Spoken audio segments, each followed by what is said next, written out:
I'll very briefly introduce my panelists. To my left, Dhwani Rao, the Assistant General Counsel and Digital and HR Nestle South Asia. Then Ms. Lakshika Joshi, Associate General Counsel, Cape Gemini America. Parul Sabharwal, Head Legal, Times Internet Limited. And Ipshita Mazumdar, In-House Counsel, Morris Gattus India.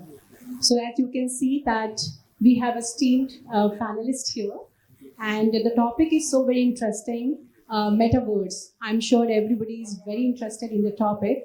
I'll just give few thoughts about it, that what are we going to discuss. As we all know that internet is the way of life now, and we all started with a two-dimensional internet, which moved into three-dimensional internet.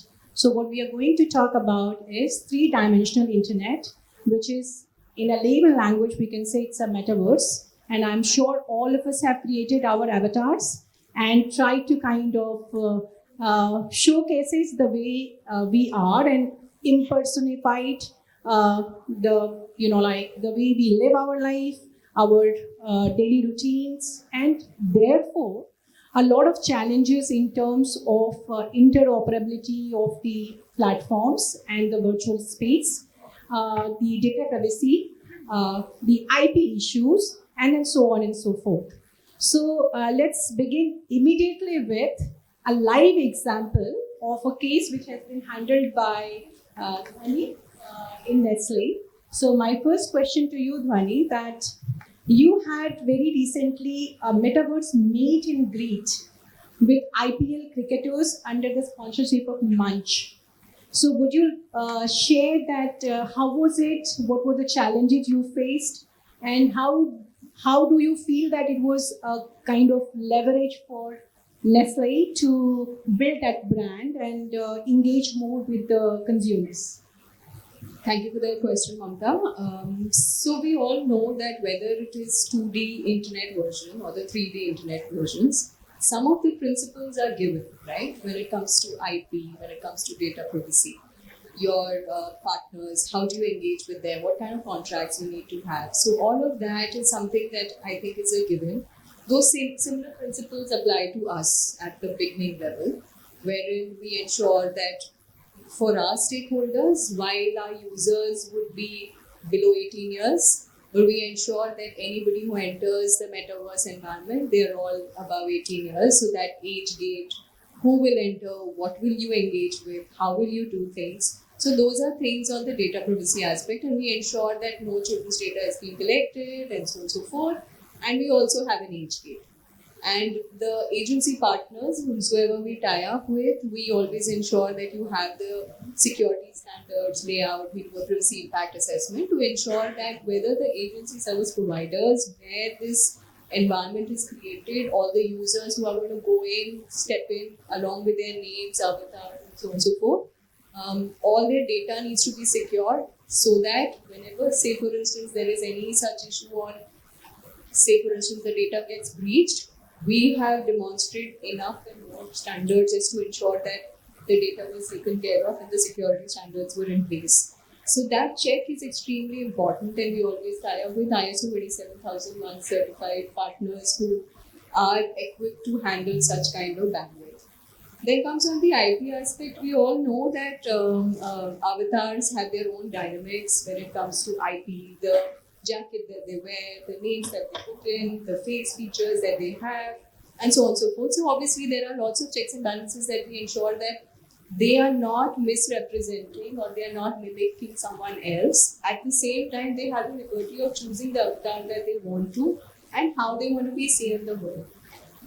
But in this whole dynamics, we have seen a new kind of issue that we have faced, and I think that's the reason why I feel it's important to highlight over here, is an element of bias or an element of unconscious way of how the perception is about the environment. And this is one new kind of abuse that we are seeing in the system, And that is the reason we always even go to the extent of finding out that the characters that has been created are not having any kind of bias. There is no racism, there is no sexism, there is no such characteristics that avatars can be provided from our end, which would mean that no hand gestures, no skin tones, which is biased. You have all kinds of skin tones, you have all kinds of hair.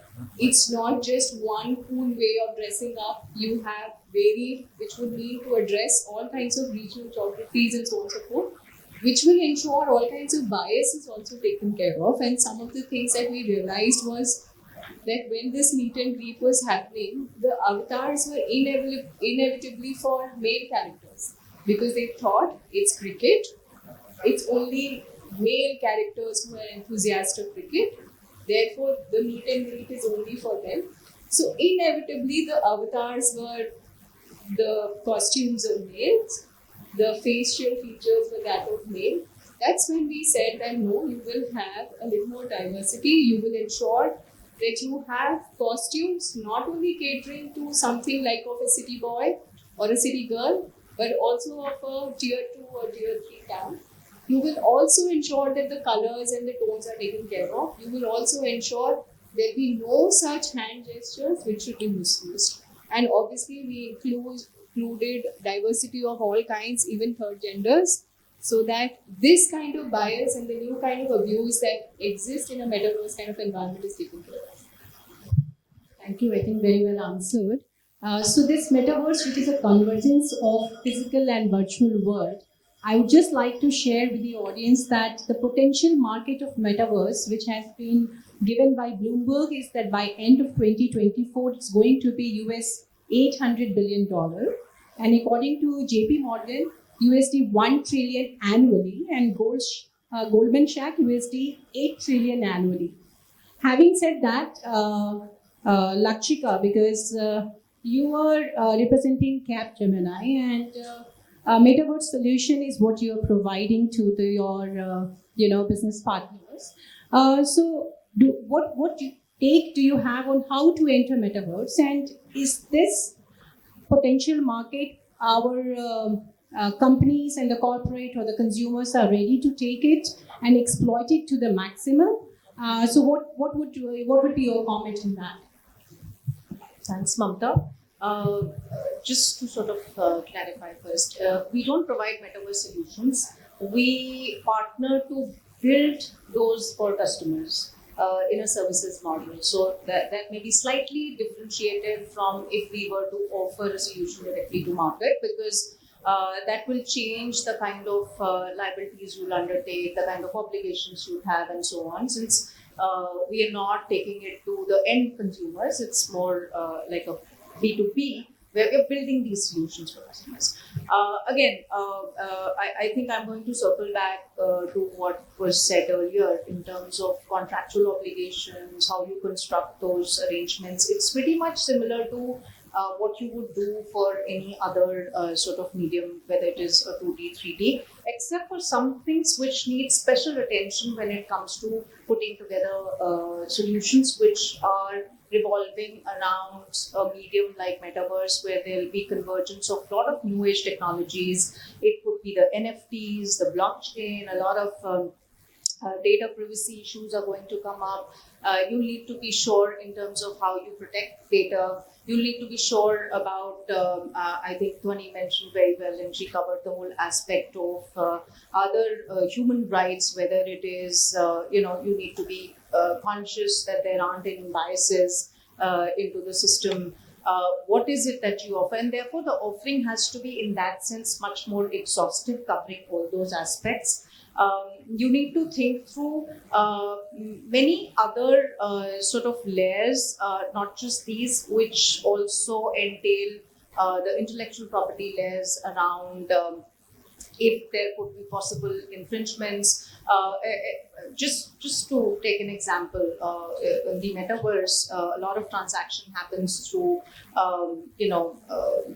cryptocurrency. And I'm sure all of you have heard of a lot of NFTs doing the rounds on Metaverse. So an interesting aspect with NFT is the people who mint it may not be the same as the one who actually owns the physical asset which the NFT represents. And a lot of ownership issues have come up. There are users who've sort of purchased NFTs thinking they've purchased rights to the asset, the physical asset, which is very different from what an NFT right is. And you need to be very clear that when you're contracting, those differentiations are created and are well understood. Otherwise, you could be spending several thousands of dollars on an NFT and realize that you have no rights to the actual asset. Then there are the whole IP infringement issues which have been talked through globally a lot around whether it is trademarks or copyright infringements, because you could be having an avatar quoting a famous, let's say, a player, or copying some gestures of a musician, of a performer, and there could be infringement of performers' rights, as we know. And all of these, at least in India now, with the amendment 2012 of Copyright Act, performers' rights have gained special momentum. So I think all of this needs to be borne in mind when you contract with those kind of mediums. But this is sort of touching upon all of these at a surface. Maybe we can dive deeper when we come to it again. But in general, these are the kind of issues that one needs to deal with. Thank you, Rachita. So my next question is to Paru that as we know, Metaverse is a data-intensive environment, as the two panelists has already put it. And you are into times internet with so much of latest app and AI being used, and all kind of data and contract, and even to use the player's face and image on your app, even the font sizes. All those are so much of critical issues. So how has been your experience, and what kind of checks do you undertake to advise and to ensure that your company does not violate either IP rights or any other rights in this area? Yeah, so Mamta, I'll take the first part of it as to what are the data-related issues that could arise. I think like the panel was rightly mentioning, there is a digital personality which is an avatar which anyone can then desire and create. The question is, what are the, how is there data attached to that personality? And the answer, I think, then the question goes back on whether that digital avatar can be traced back to a real individual in the real world. If that's the case, then yes, a PI by logic will should attach. Now if we look at the latest Data Protection Act and the way the personal data is defined, and the way data principle is defined, it says that it basically protects the rights of a natural person to whom the data can relate to. So the question will arise whether this digital personality, that digital personality per se have rights, and can those rights be protected in that sense? I think the second issue, which is very inherent in the metaverse environment, is that of data portability. The avatars can, by the very nature of AI, they have, there has to be portability across multiple jurisdictions, and you can't even track on which jurisdiction will it then be accessed. We look at data portability in light of the Data Protection Act as well as the GDPR. GDPR, in fact, lays down strict restrictions on data portability. I think the other question will arise on anonymity. So, AI technology, it takes pride in the fact that, the entire identity is very anonymous, and it can be traced back to the user. But if you see the increased behavioral issues of fake news or phishing attacks, and I think all of these go back on the fact that because of the anonymity of the online user.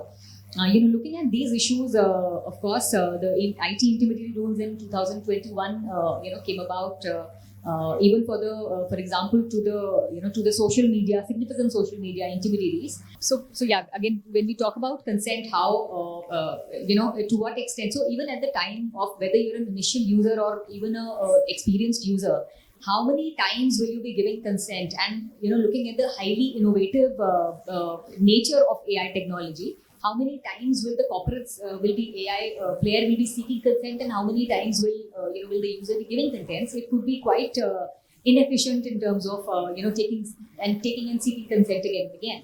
So there, I think the recommendation would be to have privacy by design sort of an approach where in your technology you inbuilt abilities to then upgrade your consent mechanism as well, along with the enhancement of the technology.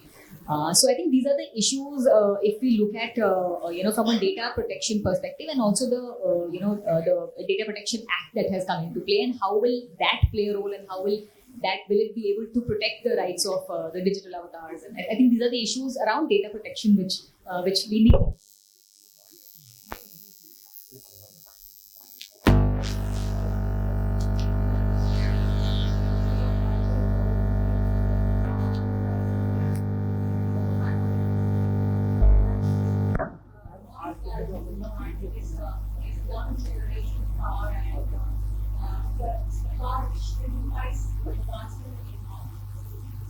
You have niche MGs, and I think very important showing the ability for other companies and other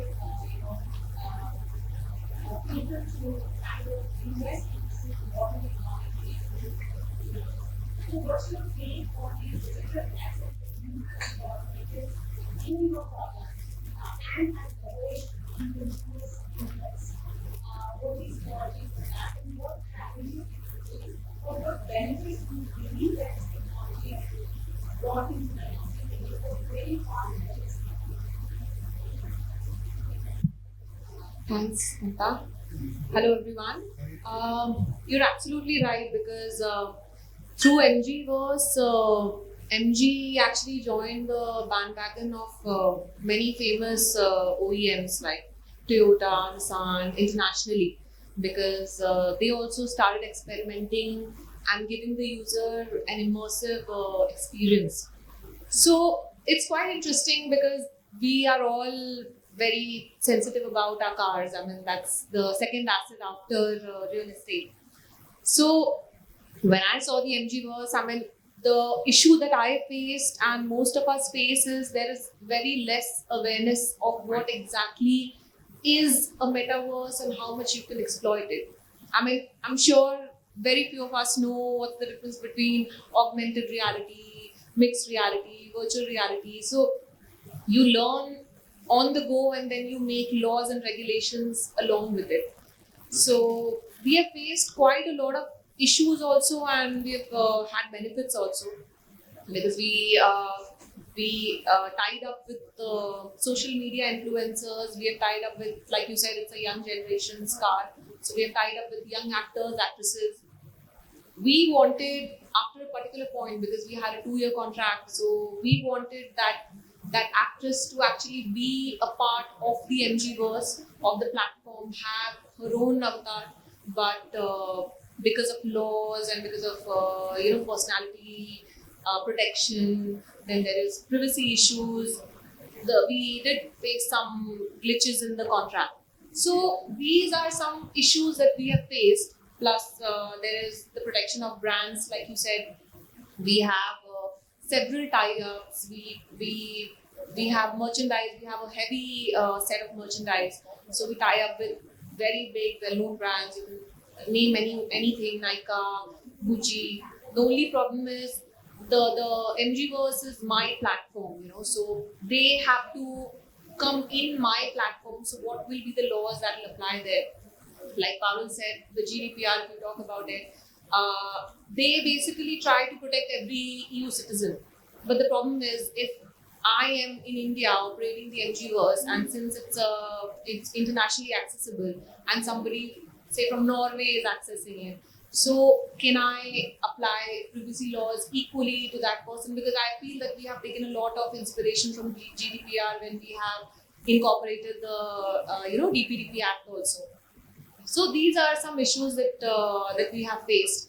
I mean, to just have one clause in the agreement, like which law should apply, which privacy law should apply, or just have stricter terms keeping the future in mind, because metaverse can change substantially in the next 2-3 years as we speak.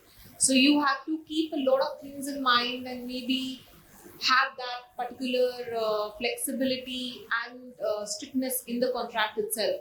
So maintaining documentation is very important, because it will pave the way of how you deal with the metaverse in the future. And since there is no such definition of an online platform that is a common metaverse, there's nothing like that. Facebook has its own, Apple has come up with a whole device which is really cool, you can wear the glasses and see things. So everybody has a different version of their own metaverse. So until there is a uniform identification, it will always stay a gap. So the best way is to just be flexible enough to use that gap to your advantage. Just wanted to add something to what Shita was mentioning. She brought out an interesting point about understanding the differences between augmented reality and virtual reality, and now there's a whole new concept around spatial reality, which actually converges now your metaverse or your virtual world with your real world. So those kind of things, they're very challenging, because they pose a very, very different, nuanced legal challenge for practitioners. Now your virtual characters are going to be actually found sitting on your, I was almost imagining when I was talking about spatial reality, all these seats that look empty could have characters drop in from the metaverse or the virtual world into each of these seats, and each of them would so how would they then react with the real world? That in itself poses very different kind of challenges and legal issues, whether those are around intellectual property, whether those are around trademarks, data related issues, or even human rights for that matter. We've always been talking about human rights, but going back to will these virtual characters have any sort of rights vested in them, and how would they ever assert those, if at all, and so on. So it's very interesting, what we're looking forward to. Absolutely. So I can't agree more that the personality right, privacy law, data, IP, all are so intermingled, because we are talking about a virtual world which is now, it is such a blurred line that a real world with virtual world, almost all aspect of law will be looked afresh at how it is going to impact.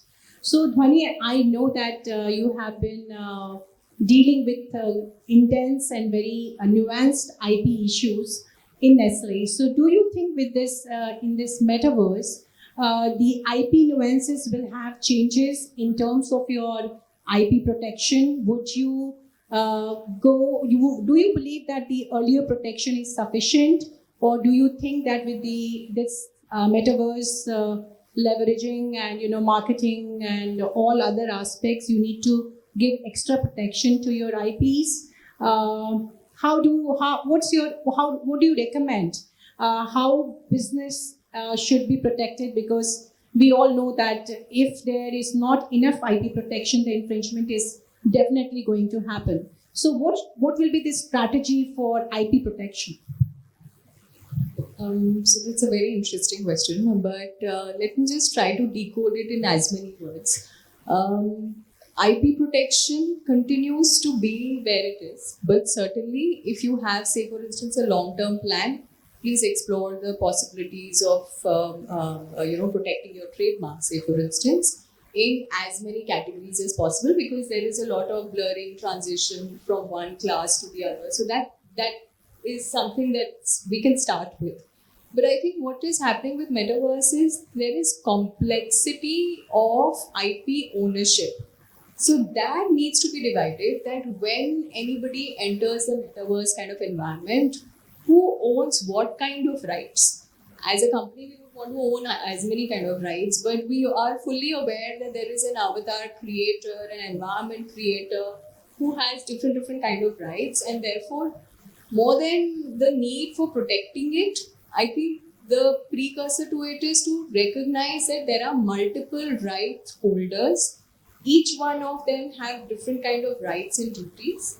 Each one of them have separate responsibilities. And during our arrangements and during our conversation, our pre-cursory conversations, that time we tell them, you will take care of this element, you will own that kind of background IP before you enter into this conversation about what we do in the metaverse environment. And each one of them gets divided as to who will own what kind of rights. And the supreme right sits with the user, the avatar creator, because they are the one who have created and imagined themselves as how they want to look like, right? Other than for what has been kept in front of them, but there is a lot of rights that rest with them also.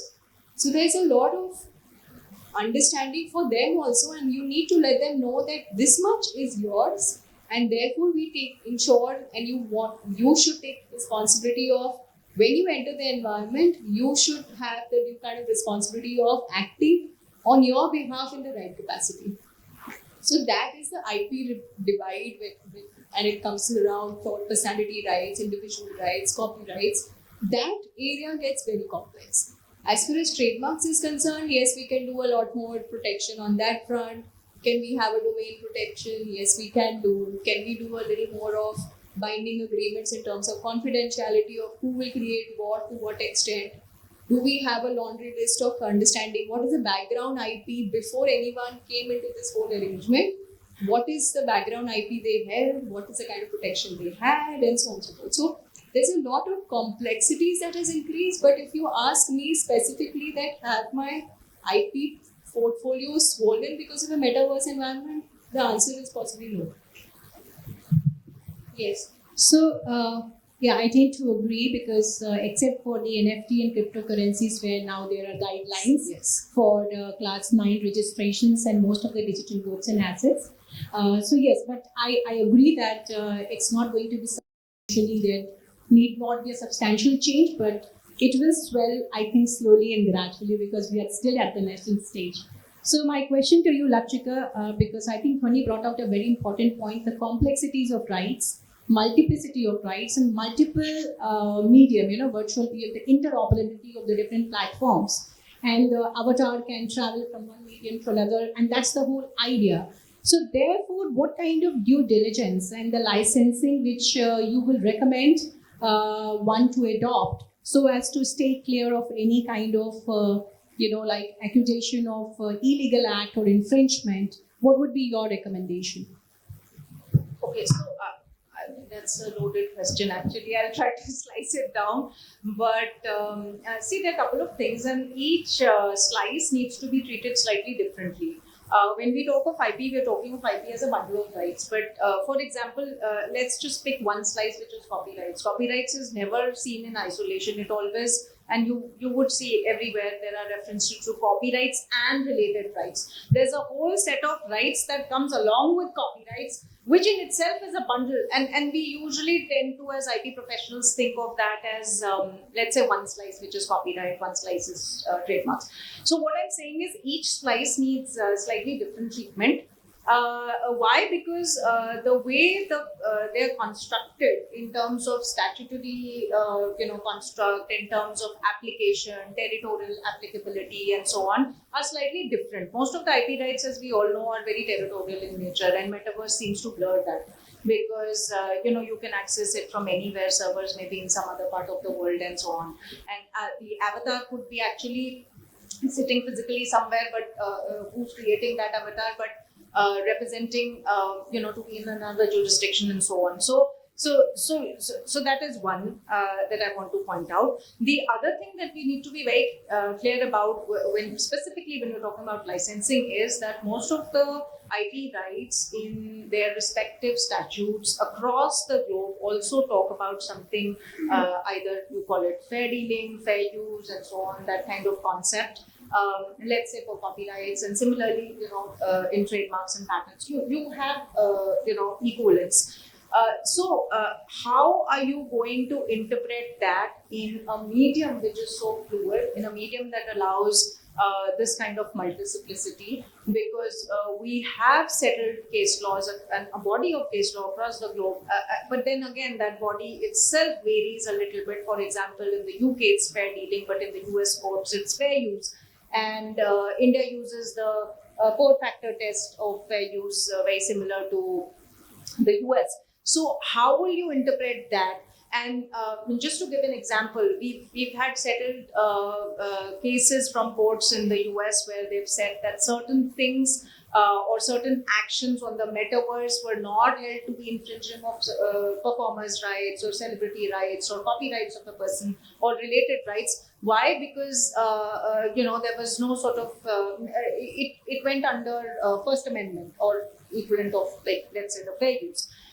And similarly, if we go back to I don't know if anyone had ever it's from another era, Andy Warhol pictures or paintings, they would actually depict real life, let's say a water bottle, and a sketch of that water bottle along with the brand, if it's a Bisleri or a Pepsi, and that was held to be fair use. But if you extend the same concept to metaverse, then would you say that is fair use? So we still have to see how that evolves, and how that evolves will have a lot of bearing on what you do with licensing constructs and things like those. Thank you, Lakshika. I think you brought out very important point of blurring of territoriality, because IP is all territorial and metaverse is all no territory. It's one, because the moment you kind of restrict the boundaries in metaverse, you are losing the very concept of metaverse. So, Ipshita, my question to you is therefore, since you are the entity which is live into the product, what kind of infringement issues which you have faced, and did you face any, and how did you address that in terms of IP infringement issues? In the traditional way, because there is no such difference, like Dhwani mentioned, that nothing has changed in our IP portfolio. I mean, we try to predict and file all applications in the correct classes, but the enforcement happens very traditionally, how you would have a regular physical world enforcement, because rights are the same. I think the like you said, the boundaries are a little diluted. So, but most of the rights that we have of a person, maybe of a trademark, they are all the same. So nothing has changed in that as of now. But the only problem that we face is to establish till where our, say, well-known status exists still, because trademarks is all territorial. But if you see online and if you go to different platforms and try to experience everybody else's platforms of metaverse, you are sort of diluting that line. So that's something of a challenge. And the only way to tackle it is just have good protection in the maximum possible way. And in the maximum possible countries, if you have use and you can show your use, you can show your customer recognition. So I think that's the way to deal with such issues. I'm very intrigued because the use concept is, I think, the backbone for all the trademark rights. So how do you address, and this question is to anybody on the panel, because trademark rights, merely registration may not give you as much right or may give you as much right, but use is kind of an underlying mandate for a trademark right to exist. So in a metaverse, how are you going to determine whether you use the mark in a physical world? Can you get the benefit in the metaverse, or vice versa? Opposite is, if you have only used in metaverse and have not used in physical world, will that use give you any right and edge over the rights of the others? Mamta, of course, from a practitioner's view, you can add detailing to it, but I would think yes, it should still give that right, for the reason that it's almost akin to how it was when digital first started or when web use first started. And now we are already talking of businesses that are web first. We have businesses that never go physical, right? These are businesses that are absolutely on the web all the time, at least for trademarks bit, that becomes pertinent. I would think, at least extending that logic to this, your rest is up to you. How you guys, take it forward and what happens and what kind of precedents we see. So you will probably be able to tell us more. I think more than how we use it, the problem comes how the other party is using it. Because just leaving Metaverse aside, just creating a Facebook page does not give you, in my opinion, a right to be called a user, because you have to be invested in it. You have to have some commercial investment, some blood and sweat because we have to understand the logic behind that the first use right. So anybody who just has a presence online, because it's free, right? Everybody can make an account on Facebook. That doesn't mean they have a right. I mean, that's an issue that we face all the time. Before a company comes in a country, there are like infringers already showing a small use on the internet. It's pretty similar to what we had when people were domain squatting all the time. You would have a legitimate business behind it, but not in that country, and somebody else could be just squatting on that domain name and things like that. But obviously, we have precedent now. We have a body of case law that says that you cannot use those as keywords, or it is an infringement of that trademark. I think as a just on the addition over here, at least we have taken a little conservative approach. And I'll give you an example of Foodverse, where NFT Maggie files were being distributed of recipes made of Maggie. And that is the time when we realized that we are using Maggie in a different environment while we have all kinds of protection, but usage starts from the first time when we saw commercial benefit of using Maggie in a digital format and not just being owners of Maggie as a brand. So a little conservative approach. I don't know where the law will follow. You will have to guide us, but for sure, at the moment, we have tried to create a separate paperwork around how the usage will pan out for Maggie, for NFTs. I think I foresee two issues here. One is that in the real world, as a brand owner, you decide, as a brand owner, how are you going to use? What should be the look and feel of your product? What tone, what color, what light, particularly for the trade dress and label cases. Whereas in a metaverse, it's the user who is choosing, and the platforms, because it is operational and multi-platforms connected together, and the look and feel of the product may change there.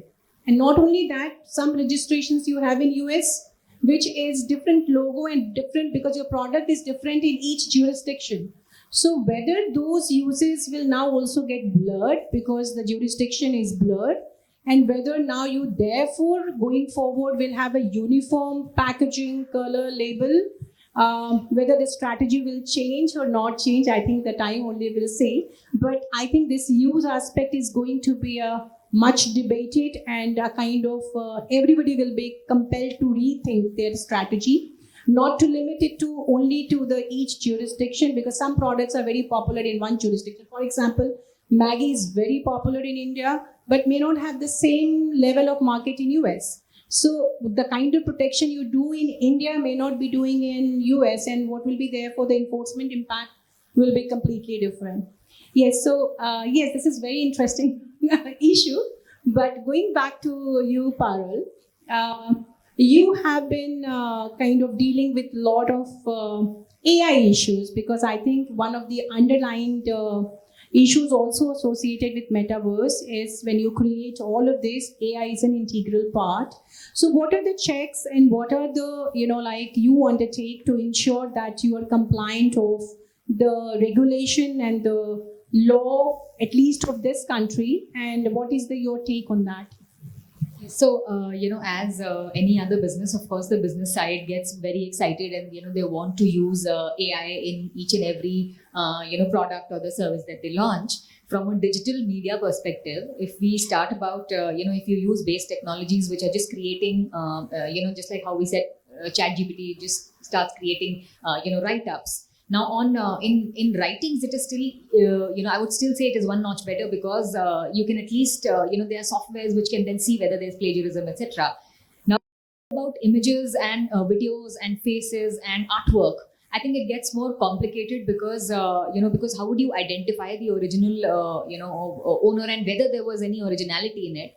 because even when we saw the TNCs of the base AI tools that we were trying to embed, the TNCs are of course as standard on an as-is basis. They don't provide any protection. And of course, we know, now with the litigations, started in the US against those AI tools, which we were reading online. The question that arises is, whether there is any right, because of course there is a base data that all these AI tools are using. They may project as it is completely from the that the user is creating something from the scratch. But there's always a base data that is used, in terms of images, in terms of people. So, as an enterprise, whether we can embed those tools as is, and then, without having any protection backend coming from these tools, can we pass on any rights to the users and any rights or protection when we do a commercial use?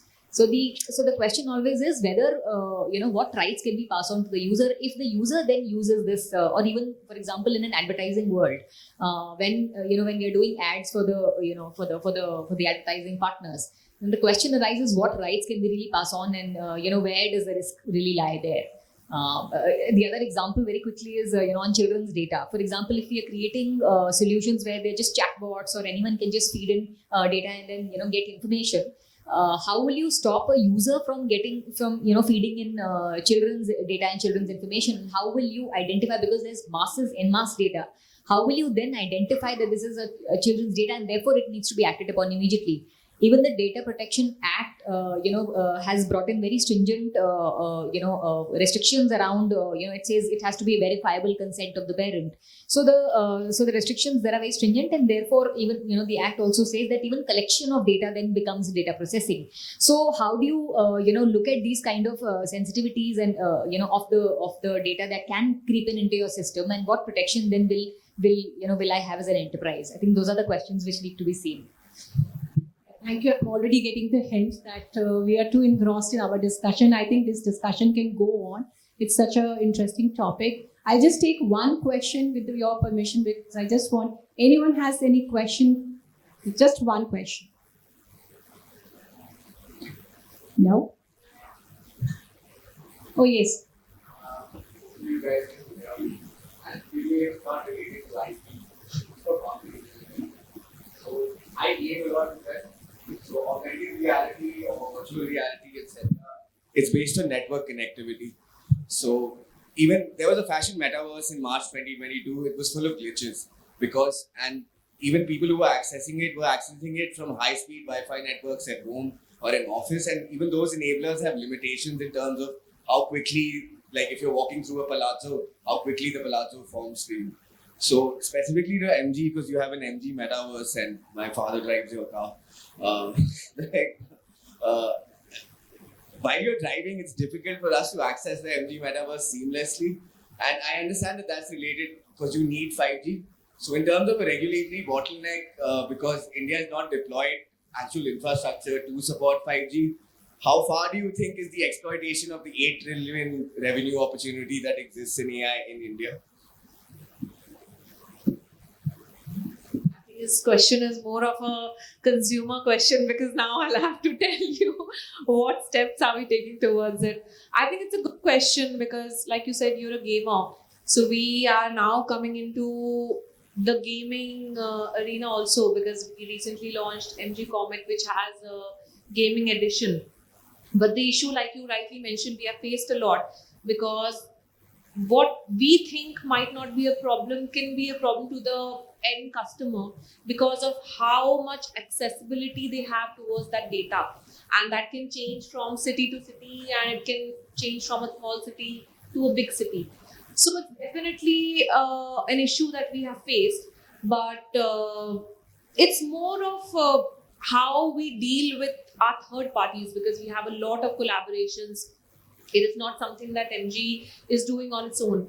They have collaborations with a lot of these technology entities and a lot of third parties. So it totally depends. You are also dependent on how much service they can provide you, and what rights do you have against them to sort of challenge or question them, so that consumers like your father can get a good experience out of it. So it's still developing. So let's see, in 2025, we have a plan of bringing this augmented reality to the country as a whole.